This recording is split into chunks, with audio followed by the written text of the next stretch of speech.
So here we are. The very thing Harry and Meghan once swore to guard above everything else, their Archie and children, Lilibet. has now become the very weapon unraveling their carefully crafted image. And at the heart of this storm stands Tom Bower. A man who doesn't just make claims, he detonates them like bombs. The question gripping headlines and dominating conversations isn't about royal etiquette or palace politics anymore. It's far more personal, far more unsettling.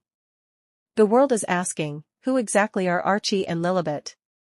For any ordinary family, that question would sound cruel and absurd. But for the Sussexes, a couple who've commercialized, curated, and branded every move they've made, it lands very differently.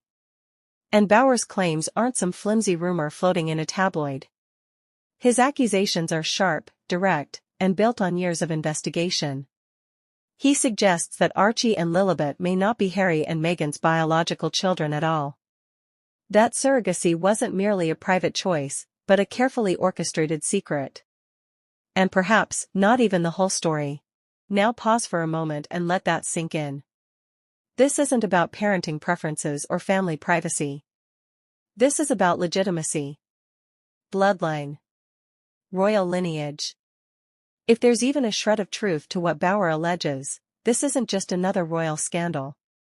It's a wrecking ball, one aimed directly at the foundation of the monarchy itself. Harry, once the cheeky, rebellious prince adored by millions, has now become a target of ridicule. Some believe he's a gullible husband, blindly dragged into this by Meghan. Others argue he's an active co-conspirator in a deception so intimate, it slices through centuries of royal tradition. Either way, insiders describe him as unraveling. Reports from Montecito paint a grim picture. Harry is said to pace the halls, snapping at staff, obsessively tracking headlines and social media whispers. The man who once became a global advocate for mental health is now, ironically, consumed by his own unraveling state of mind. And Meghan? She's reportedly playing it cool, even cold. Instead of public outbursts, she's allegedly drafting legal threats, hoping to choke the narrative through silence and lawsuits. But here's the irony. The harder she tries to bury the story, the louder the public demand for answers becomes. Critics have already begun pointing to inconsistencies. The oddly staged pregnancy photos. The vague, shifting timelines. The absence of medical records or traditional birth announcements. Why were there no hospital photos? Why was everything so deliberately ambiguous? Why does it all feel staged? Then there's the noticeable distance between Archie and Lilibet and the rest of the royals. William and Kate's children have been seen countless times with King Charles, Queen Camilla, and even the late Queen Elizabeth. But Harry's children? Barely. And that absence is fueling even bigger questions. Coincidence, or a deliberate choice by the palace to keep its distance? Let's be clear, this is not just idle gossip.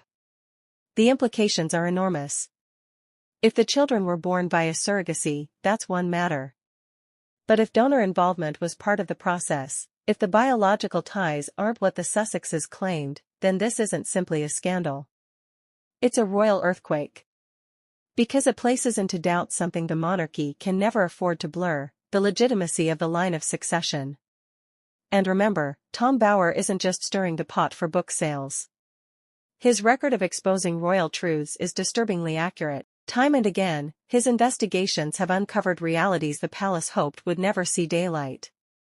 And now, he's ignited what may be the most explosive revelation yet, one that doesn't just threaten Harry and Meghan's image, but their very place in the royal story.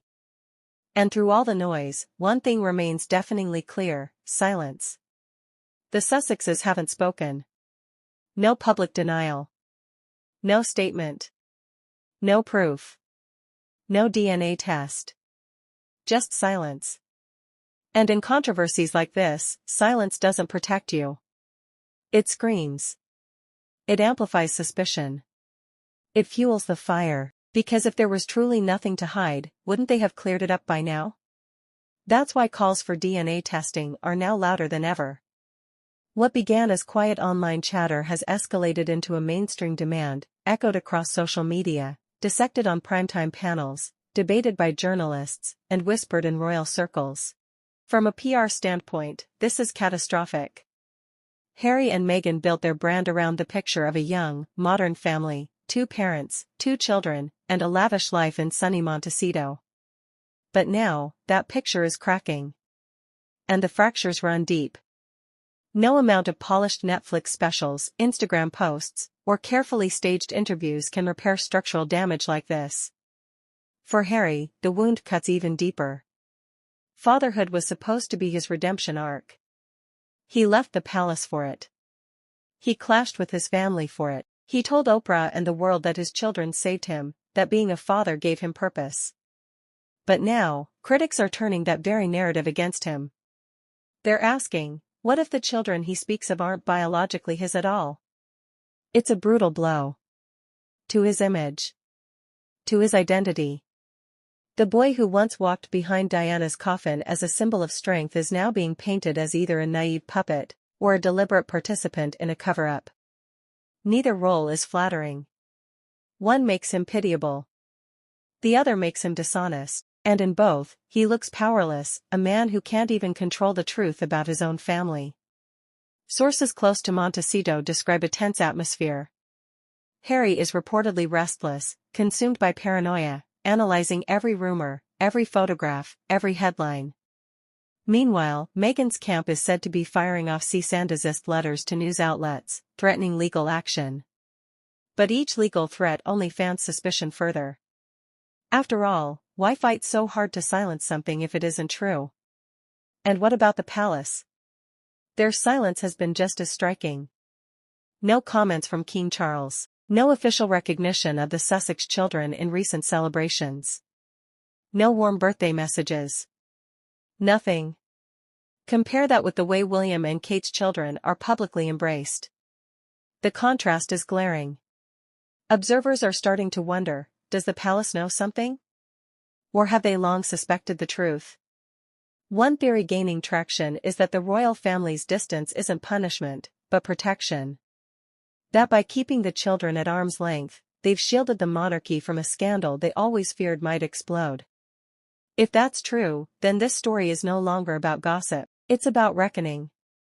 Because if the palace itself doubts the children's legitimacy, then Archie and Lilibet's place in the royal lineage isn't a conspiracy theory. It's a crisis. And with Bower's claims dragging it into the spotlight, the question now isn't whether Harry and Meghan can maintain their image. It's whether they can survive it at all. The pressure has escalated beyond curiosity. It's now full-blown suspicion. And not just from tabloids. Serious journalists, mainstream outlets, even longtime royal supporters are all asking the same question the Sussexes refuse to answer. Will they take a DNA test? It sounds absurd that things have reached this point. But when every other path to transparency has been blocked, what else is left? Meghan and Harry had countless opportunities to clear this up. To show documentation. To answer directly. But instead, they chose silence and threats. And in the court of public opinion, silence almost always looks like guilt. The damage may already be irreversible. Harry, once a symbol of strength, now seems lost. Former friends reportedly distance themselves. He's described as unpredictable, torn between explosive frustration and eerie quiet. His identity as a father, the one role he clung to as unshakable, now lies under siege. Meghan, meanwhile, continues her strategy of deflection, but legal threats can't erase moral questions. And when you build a brand on authenticity and truth, yet dodge the most basic questions of transparency, the hypocrisy is impossible to ignore. The palace's silence continues. No official defense. No subtle gestures of support. Nothing.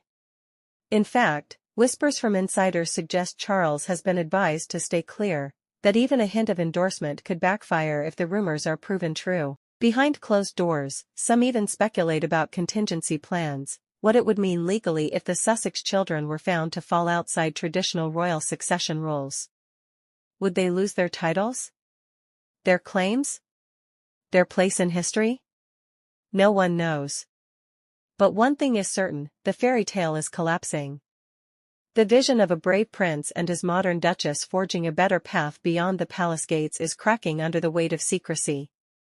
And the longer the truth is avoided, the heavier that weight grows. In the end, everything may hinge on one defining choice, a DNA test. One path offers redemption, a chance to silence critics once and for all. The other guarantees a legacy tainted by suspicion. Because questions of bloodline never vanish. They linger. They fester. And they carve themselves into history. Harry and Meghan staked everything on a story of freedom and honesty. But now, that story is being rewritten. Not by them. But by silence, by suspicion, and by the question echoing louder than ever, who are Archie and Lilibet, really?